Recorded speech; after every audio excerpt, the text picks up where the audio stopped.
With the WINN FM News, I am Kevin Brown. And I am Yolana Weeks. Our top stories. Foreign Affairs Minister, the Right Honourable Dr. Denzel Douglas, highlights grave security crisis hindering Haiti's democratic progress.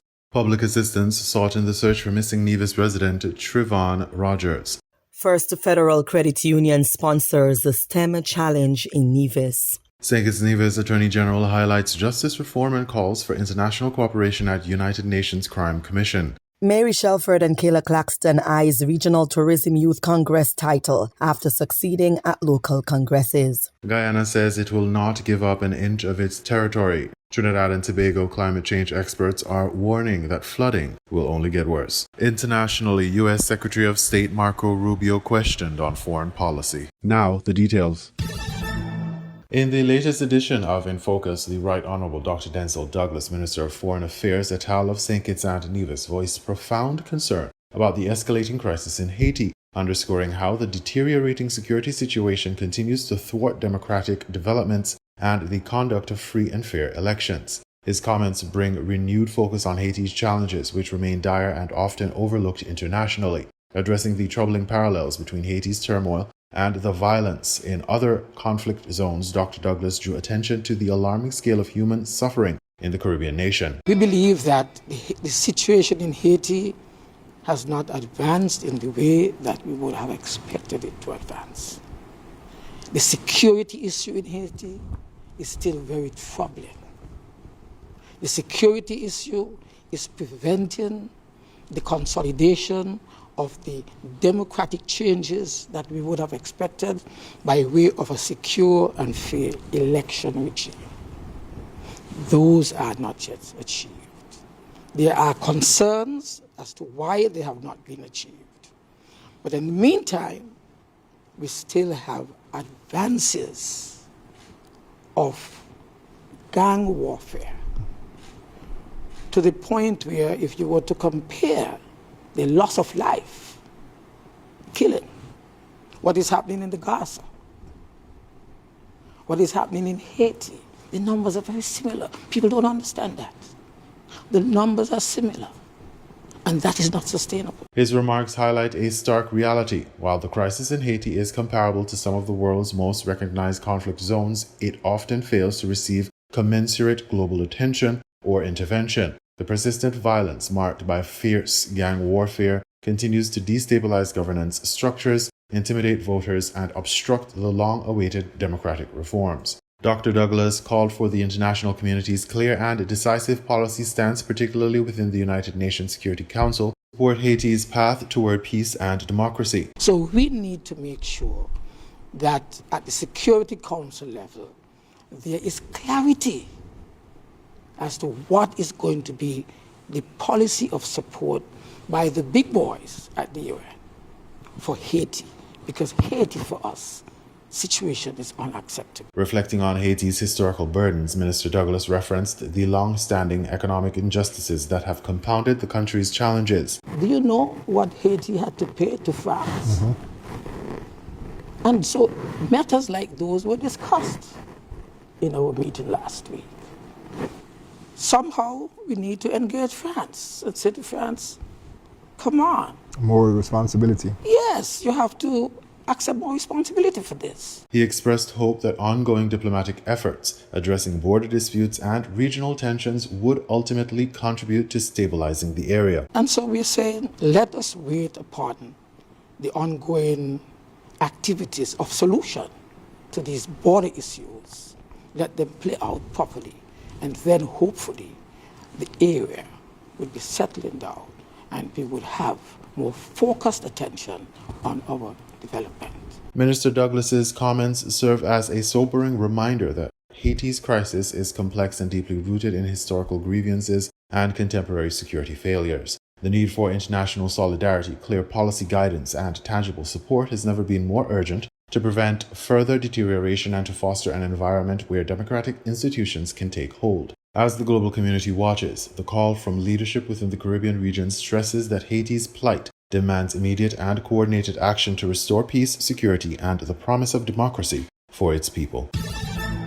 The Royal St. Christopher and Nevis Police Force urgently requests the public's help in locating Trevon Rogers, a 27-year-old male from Potworks, Nevis. Authorities confirmed that Rogers was last seen on the morning of May 17, 2025 at approximately 6:45 a.m. as he left his home for work. Rogers is described as a brown-skinned male, standing at 5 feet 7 inches tall with a slim build. He has brown eyes and black hair cut low. At the time of his disappearance, he was wearing a white shirt and multicolored short pants and was riding a blue and white motorbike. The police force has emphasized the critical role of community support in investigations such as this and is calling on anyone who may have seen Rogers or has information on his whereabouts to make contact immediately. Residents and visitors are urged to report to the nearest police station. The Royal St. Christopher and Nevis Police Force has assured the public that all information provided will be treated with the utmost confidentiality, safeguarding the privacy of individuals who come forward with tips. Anyone with relevant information is encouraged to act without delay. The First Federal Cooperative Credit Union signed a partnership with the Department of Education Nevis for its Science, Technology, Engineering, and Mathematics STEM Challenge. The STEM Challenge is expected to bring together various school teams from across the island. The teams will spend time tackling challenges to arrive at a solution. Mrs. Dion Baptiste Clark, a First Federal Credit Union representative, emphasized the institution's commitment to the nation's youth, specifically through STEM education. This STEM challenge to us is a platform for discovery, innovation, and it's also an exploration of all that's possible. It's a space where young minds can stretch beyond the limits of the classroom and engage with real-world problems. As a financial institution rooted in community, we at First Federal see STEM as essential to the long-term development of St. Kitts and Nevis. The skills learned through STEM, such as critical thinking and problem-solving, help to drive progress and build resilient communities. Beyond the numbers and innovations, we are here because we believe in our youth. They are not just the leaders of tomorrow. They are thinkers, builders, and change makers today. To the teachers, mentors, and organizers, thank you so much for being champions of our children's potential. First Federal will continue to stand with you as you continue to make space for our nation's youth to explore and also excel. To the students taking part in this challenge, know that First Federal is cheering for you, believing in you, and walking with you in this exciting journey. We wish you best of luck heading into Thursday's challenge. Thank you. Project Officer in the Department of Education Nevis, Mrs. Tamicia Lestrade, extended an open invitation to the public to witness the greatness of the island's primary and secondary school students as they put their critical thinking skills to the test. We are all excited for the STEM challenge and we are grateful for our partners, First Federal. Yes, because this challenge is one of a difference. It is where the students collaborate, they communicate, they use critical thinking, they come together and they solve problems, and it's exciting to see the students in action. It's not like a spelling bee where they're going to spell a word, but it's hands on deck and they're moving around and you see them manipulate the different things to come up with the solution for the problem, and so it's exciting. And so we're inviting all the schools to bring out their student body to rep their team, as well as the general public. You're also to invite it to come and see what's happening at the STEM challenge. A foundation in STEM skills makes it easier to overcome the problems and challenges of the modern world. Moreover, individuals with the required STEM skills can be more adaptable and efficient in any situation or workplace. These include collaboration, problem solving, critical thinking, creativity, and curiosity. The STEM Challenge, one of the biggest events in STEM education in Nevis, will be held on Thursday, May 22, 2025 at the Malcolm Gishard Recreational Park Amphitheatre, beginning at 9 a.m. The Honourable Garth Wilkin, Minister of Justice and Legal Affairs and Attorney General of St. Kitts and Nevis, recently delivered a compelling address at the 34th session of the United Nations Commission on Crime Prevention and Criminal Justice, CCPCJ, held in Vienna, Austria. The session brings together global policymakers and experts to tackle pressing crime prevention and justice administration issues. In his remarks, Attorney General Wilkin emphasized the unique challenges faced by the Twin Island Federation as a small island developing state contending with limited resources and a range of transnational criminal threats. The Federation of St. Kitts and Nevis, a twin island paradise in the Caribbean, is honored to contribute to this 34th session and reaffirms our commitment to building equitable, and people-centered justice systems through sustained international cooperation. Acknowledging the capacity constraints faced by the government, Wilkin detailed the Federation's ongoing efforts to combat serious crime, including drug and gun trafficking, through a comprehensive justice reform agenda. Since October 2022, the government has been proactive, tabling 83 new laws and successfully passing 72, targeting improvements in court efficiency and the integrity of judicial proceedings. These legislative measures have contributed to a notable reduction in serious crime over the past 7 months. Further amendments to our criminal records and domestic violence laws have strengthened pathways for rehabilitation and support for victims. Wilkin highlighted the necessity of sustained investment in institutional capacity building to ensure the reform's success. This includes training legal and judicial personnel, modernizing case management systems, and enhancing victim-centered services, all of which remain ongoing challenges. The government's robust anti-corruption initiatives have also been underscored. Establishing a special prosecutor's office and activating integrity commissions have facilitated a renewed culture of condemnation of corruption in St. Kitts and Nevis. In a clear invitation to the international community, Attorney General Wilkin called for strengthened partnerships to support the Federation's efforts. In moving from legislation to implementation, we welcome collaborative partnerships and knowledge exchange with the states represented in this room and the UNODC to build sustainable institutional capacity. Reaffirming the nation's commitment to Sustainable Development Goal 16, which advocates for peace, justice, and strong institutions. Beyond his address, Wilkin engaged with representatives from various states at the conference, keen to partner with St. Kitts and Nevis on their ambitious criminal justice reform journey. He stressed the importance of such international collaboration, emphasizing the necessity of building a sustainable island state and maintaining regional calm amid evolving security challenges. This proactive stance by St. Kitts and Nevis highlights the Federation's determination to advance justice reforms, address complex criminal threats, and contribute meaningfully to global efforts to uphold human rights and accountability. The ongoing commitment of the government and people stands as an example for other small island developing states facing similar vulnerabilities. In 2 separate youth congresses, a decision was made on who would represent both St. Kitts and Nevis at the upcoming Caribbean Tourism Organization Regional Tourism Youth Congress. Miss Kayla Claxton of the Gingerland Secondary School won the Bank of Nevis Tourism Youth Congress held on Thursday, May 15 at the Nevis Performing Arts Center, succeeding Kiana Warner as Nevis's Junior Minister of Tourism. Miss Asia Liebert and Mitchell Borin from the Charlestown Secondary School placed second and third respectively. On May 16, the St. Christopher Air and Seaports Authority Tourism Youth Congress was held at the Royal St. Kitts Hotel. The winner of the competition was Mary Shelford, a student of the Immaculate Conception Catholic School. She succeeds Carrie Gonzalez as the Junior Minister of Tourism, St. Kitts. In second position was Kamira Williams of Virchilds High, and in third place was Ornique Finch of the Sadler Secondary School, who also captured the Best Presenter Award. The Tourism Youth Congress is designed to empower young minds and foster discussions about the future of Caribbean tourism. It features teens from high schools across the Federation who present innovative ideas and insights on various topics that impact Caribbean tourism. Both Mary Shelford and Kayla Claxton will vie for the Regional Youth Tourism Minister title later this year, which was won in 2024 by Nevis's Kiana Warner, a student of the Charlestown Secondary School. In regional news, Guyana says it will not give up an inch of its territory, news source Guyana reports. President Irfan Ali has affirmed that Guyana will not give up a square inch of its territory, even as Venezuela continues to move ahead with its plans to host an election for a governor and council of Guyana's Essequibo. Earlier this month, Venezuela's National Electoral Council announced that for the first time it will hold elections for governors and regional deputies in its states, including elections for a governor of Guyana's Essequibo. Heavy with its propaganda material, the Venezuelan government had also announced that 8 deputies will represent Essequibo in the National Assembly.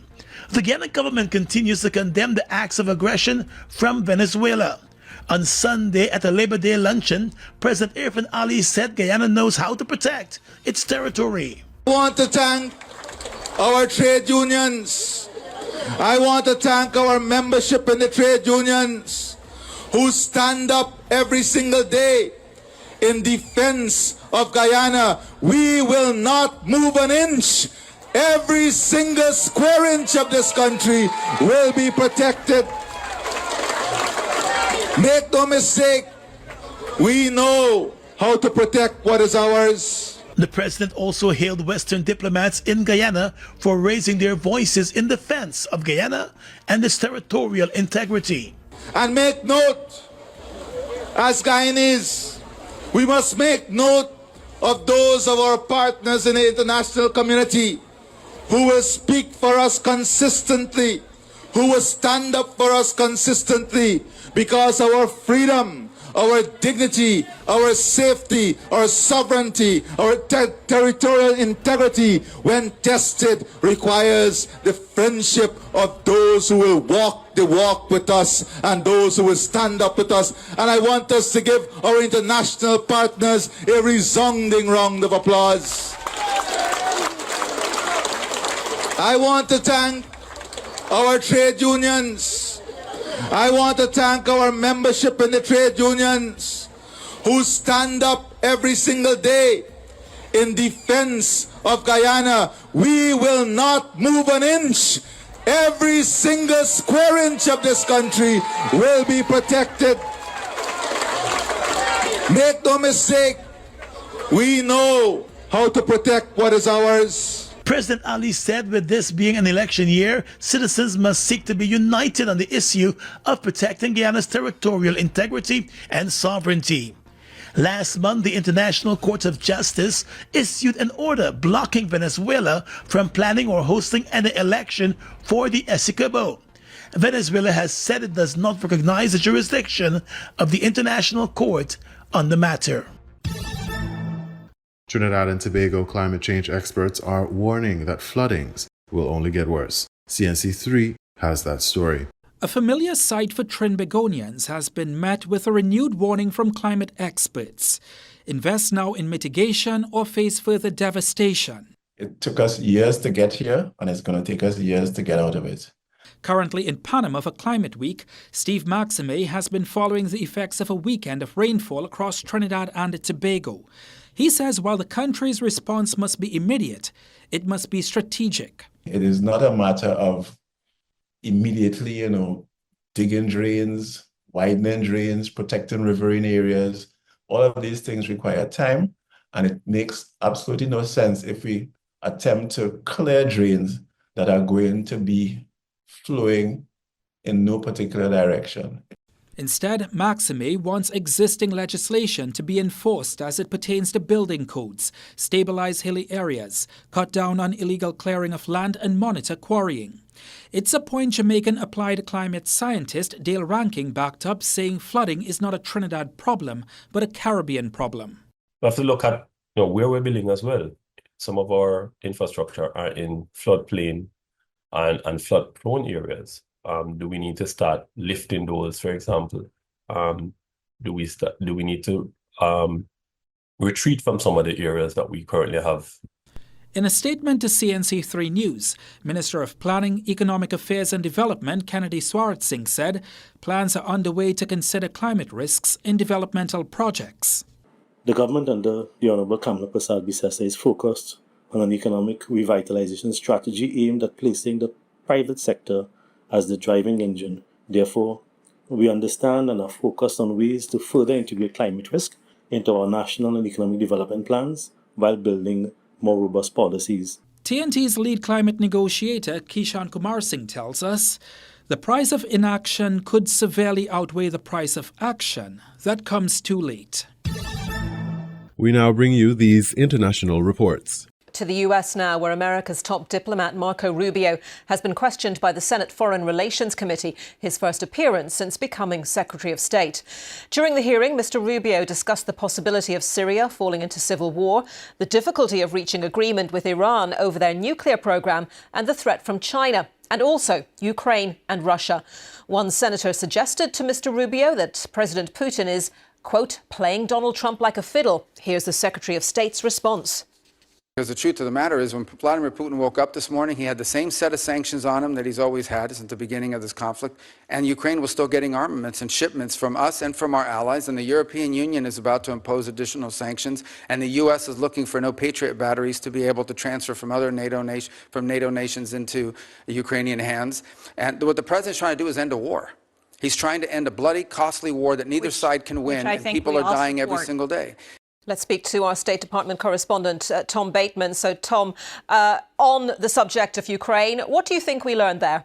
Well, it was a consistent theme among Democrat senators, and what you heard there was a response, Marco Rubio's response to Jeanne Shaheen, the leading Democrat on the committee.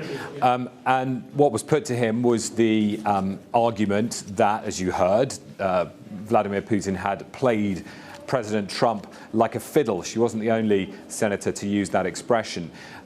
His argument was very much about sanctions, that all of those sanctions that had existed under the Biden administration continued to be imposed on President Putin, that he was waking up every morning still with those constraints around him, and that gave the US leverage. But we heard really senator after senator among the Democrats really push back at that argument and suggest that because the administration had not meaningfully and publicly called for concessions from Moscow, that had effectively weakened the Americans' leverage in this entire process. And that went alongside quite a lot of accusations that the Ukrainians had sort of been hung out to dry on several occasions, particularly on the issue of weapons support. Remember that pause that the Americans imposed on weapons and intelligence sharing earlier in the year. Again, Mr. Rubio pushed back on that and suggested that they basically needed to have the leverage with both sides in order to get the outcome that President Trump wants, which is a ceasefire.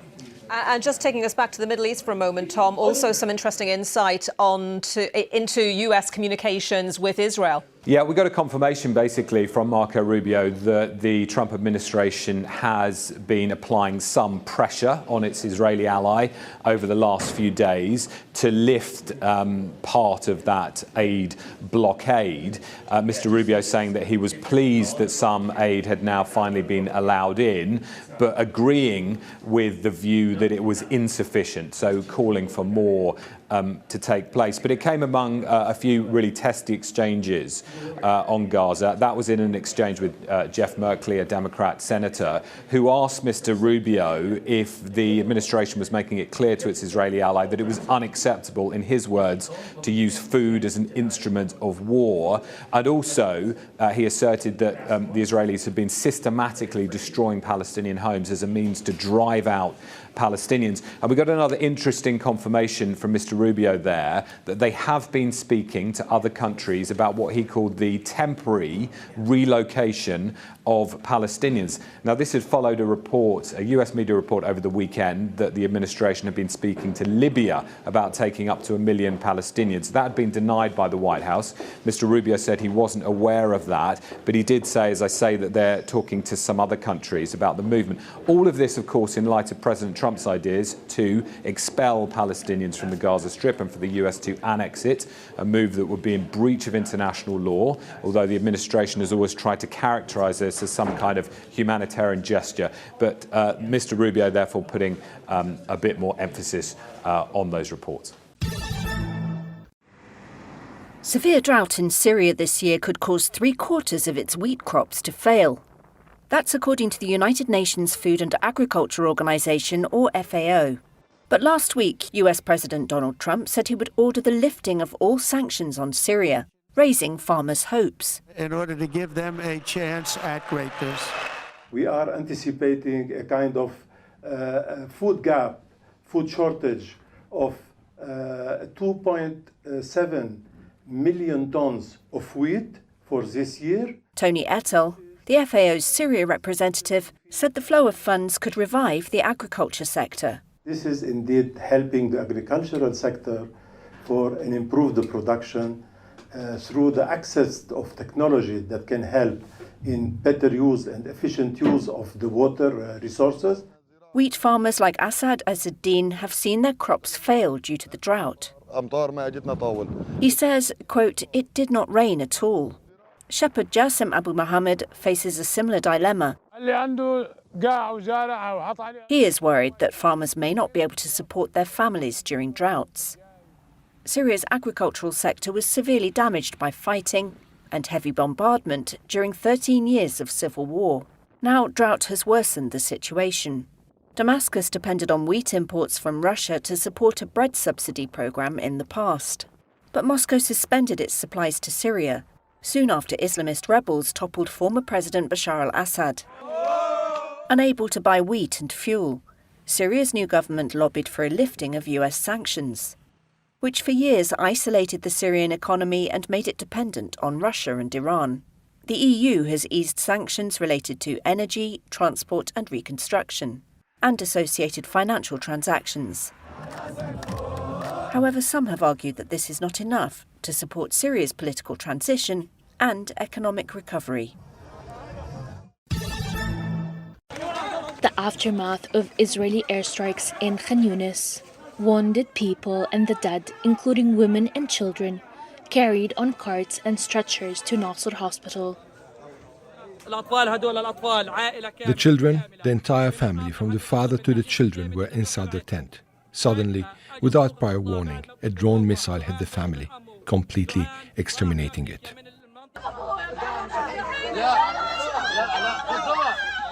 This mass funeral in Khan Yunis was not the only one held in Gaza on Tuesday. This is what's left of a school that was sheltering displaced families in Gaza City. By God, my mother loves me and I love her. Let me stay near her. I love to hear my mother's voice. A school turned shelter was also targeted in the north, along with a family home. More than half of those killed were women and children, according to the Gaza Health Ministry. The Israelis said those who live in Salah al-Din have to evacuate. The woman, her sister, her daughter, her daughter's children, about 15 people in a house safe and secure. The plane came and bombed them, cutting them into pieces. No body is complete, not one, and there's even no trace of the house. Israel's strikes have killed more than 500 people in the past 8 days as it intensifies its military campaign, despite mounting international pressure to stop. And with Israel allowing only a tiny amount of aid into the Gaza Strip, even if people, the 2 million who live here, survive the relentless attacks, they face a future filled only with the prospect of starvation. Hind al-Khudari, Al Jazeera, Deir al-Balah, Gaza, Palestine. The global steel and construction sectors are racing to decarbonise and use a greener type of furnace. But even going green is not without its difficulties, one of which is how to recycle a byproduct from these newer electric furnaces. This UK startup says it has found a solution to transform this waste into a component of sustainable concrete. For steel, a net zero future for most plants means a move away from the traditional, centuries-old coal-powered furnace and switching to modern electric arc furnaces, known as EAF, which, while emitting less CO2, produce what is called EAF slag. Company Cocoon says it has now developed a way of cooling the waste that gives it the same chemical properties as its former blast furnace equivalent. Here's CEO Elliot Brooks. We're enabling that material to act as a replacement for cement. So we can reduce the amount of cement that is used in concrete by 30 to 50%. And the product we're putting in is actually adding strength as well as the cement used. The system involves supercooling the slag in a special mould that carefully controls the speed of heat loss. It makes a glass which is then ground down and added to cement. Brooks says that beyond being sustainable, this method would benefit concrete and cement producers who relied on the waste from older blast furnaces. Cocoon says their system fixes a break in the circular economy by reconnecting the two industries through its modular system and allows both to better address the rapidly growing demand for sustainable construction worldwide. Terry Walsh heads up Material Processing Institute, a UK research organisation supporting Cocoon Carbon's testing. You get the benefit of a green product coming out of a green production process that also encapsulates more CO2 and is 30% more beneficial to the environment than it would otherwise be. So it's a great story of decarbonisation with new technology, with existing applications that will basically reduce that CO2 impact globally on steelmaking and construction industry. You were listening to the WINN FM 98.9 newscast. Our top stories were: Foreign Affairs Minister, the Right Honourable Dr. Denzel Douglas, highlights grave security crisis hindering Haiti's democratic progress. Public assistance sought in the search for missing Nevis resident Trevon Rogers. First Federal Credit Union sponsors the STEM Challenge in Nevis. St. Kitts Nevis Attorney General highlights justice reform and calls for international cooperation at United Nations Crime Commission. Mary Shelford and Kayla Claxton eyes Regional Tourism Youth Congress title after succeeding at local congresses. Guyana says it will not give up an inch of its territory. Trinidad and Tobago climate change experts are warning that flooding will only get worse. Internationally, U.S. Secretary of State Marco Rubio questioned on foreign policy. Thank you for listening.